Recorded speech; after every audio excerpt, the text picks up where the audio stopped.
जय हिंद। इस वीडियो में हम सिद्ध करेंगे कि उत्तल दर्पण में F बराबर R/2 कैसे होता है। देखिए, आपका क्वेश्चन है कि उत्तल दर्पण में सिद्ध करें F बराबर R/2।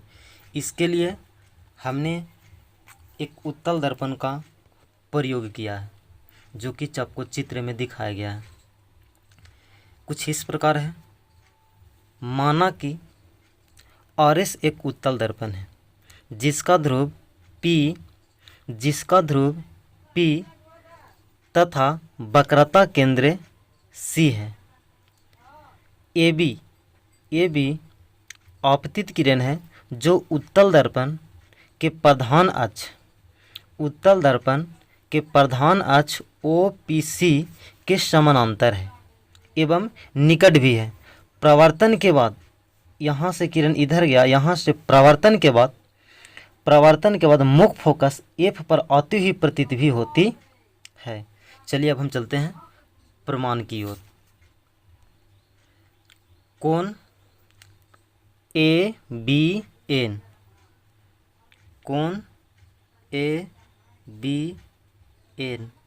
बराबर है कोण DBN। इक्वेशन फर्स्ट कैसे बराबर हुआ? प्रवर्तन के नियम से।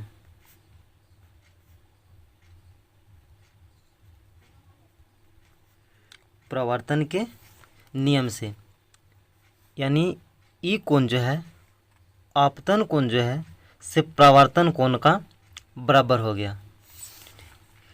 अब कोण DBN बराबर होगा कोण FBC का।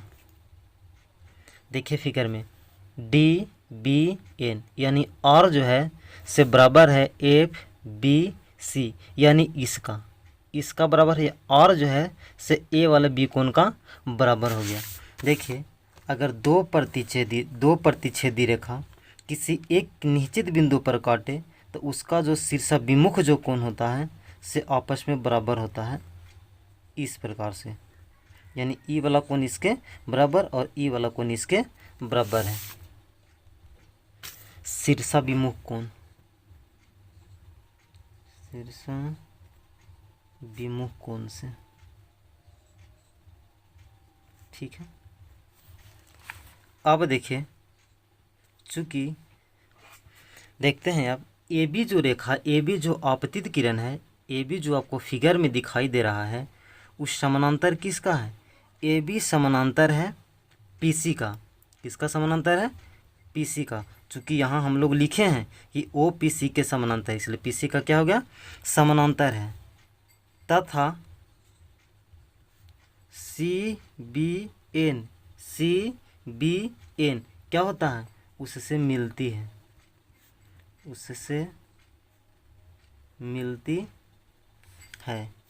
इसीलिए जब मिल गई, समझेगा यहाँ पे कि AB जो है से समानांतर हो गया PC का, तो नेसेसरी है कि कोण ABN बराबर होगा किसका? A वाले कोण का, यानी कोण FCB का। समीकरण 3। संगत कोण से, संगत कोण क्यों? देखिए यहाँ पे ABN बराबर है FCB का। क्यों से समझेगा, चूँकि पहले प्रकाश के प्रवर्तन के नियम में R जो है से I के बराबर है, यानी I जो है से R के बराबर है। तो हमने इस फिगर में एक काम किया कि R जो है से इसके बराबर में कर दिया, R जो है से इसके बराबर में कर दिया। तो छोटा कौन था? I छोटा था। तो जब R जो है से कहीं किसी के साथ हम बराबर कर दिए, तो I का भी किसी के साथ हमको बराबर करना है, जो कि हम यहाँ पे बराबर कर दिए। यह वास्तविकता हमको समझने वाली बात है कि I और R जो है से पहले से बराबर है प्रवर्तन प्रवर्तन का नियम हमें बताया है। और हमने क्या किया कि प्रवर्तन के बाद जो एफ से होकर के गुजर रही थी उसी साइड पे यहाँ पे जो कोण आपको दिखाई दे रहा है आर को हम इक्वल बनाए थे, तो बचा आई, तो आई को भी तो हमको कहीं ना कहीं इक्वल बनाना है, इसलिए आई को हम यहाँ एफ सी बी के ई वाला कोण को हम लोग क्या कर दिए, बराबर कर दिए। अब देखेंगे समीकरण 1, 2 तथा 3 से A B N F C B बराबर हो गया। यहाँ पे हम एक समीकरण 1, 2, 3 हमको करने का मेन मतलब ये है कि हम लोग पहले से जान चुके हैं कि आई और आर जो है से बराबर होता है, आई और आर क्या होता है, बराबर होता है।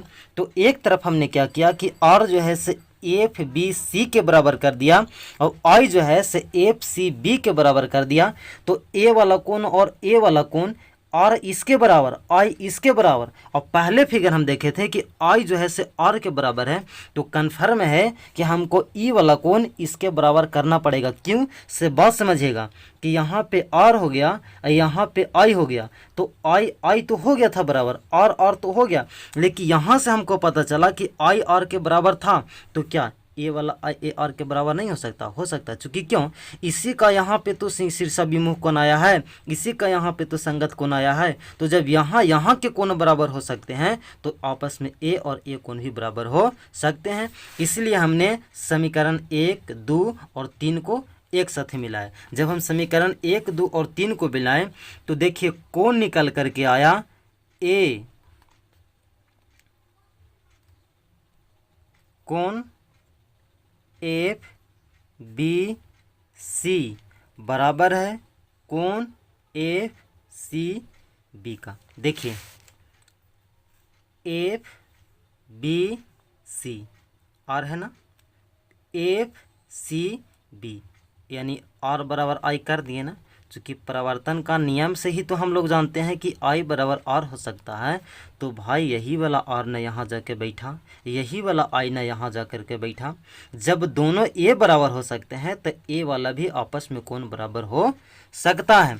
जब बराबर हो गया कोण, जैसे हम लोग देख लिए यहाँ पे बराबर कर दिए, अर्थात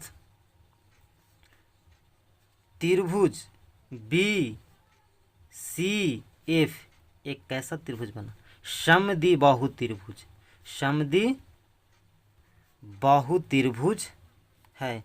इसीलिए बी एफ बराबर एफ सी। अब देखिए त्रिभुज बी सी एफ कैसा त्रिभुज है, समद्विबाहु त्रिभुज। तो समद्विबाहु त्रिभुज की दो भुजा बराबर होता है, यानी बी एफ बराबर सी एफ। ई वाला लाइन जो है से ई लाइन के बराबर हो गया। और जब बराबर हो गया तो एक बात और हम यहाँ पे लिखे हैं, यहाँ पे देखिएगा कि आते ही प्रतीत हुए। देखिए यहाँ पे हम लोग चलेंगे, उस यहाँ पे चले, देखिए लिखा हो ना ओ पी सी समानांतर तथा कौची है, निकट है। ओ पी सी समानांतर तथा निकट है। के का निकट है भाई, तो बी का निकट है। तो यहाँ पे देखिए हम लिख सकते हैं, वही बात को यहाँ पे केवल लिख देते हैं, ठीक है ना। यहाँ पे लिखिए कि बिंदु बी पी के बहुत निकट है, बहुत निकट है, इसीलिए बी एफ बराबर पी एफ, इसीलिए बी एफ बराबर पी एफ।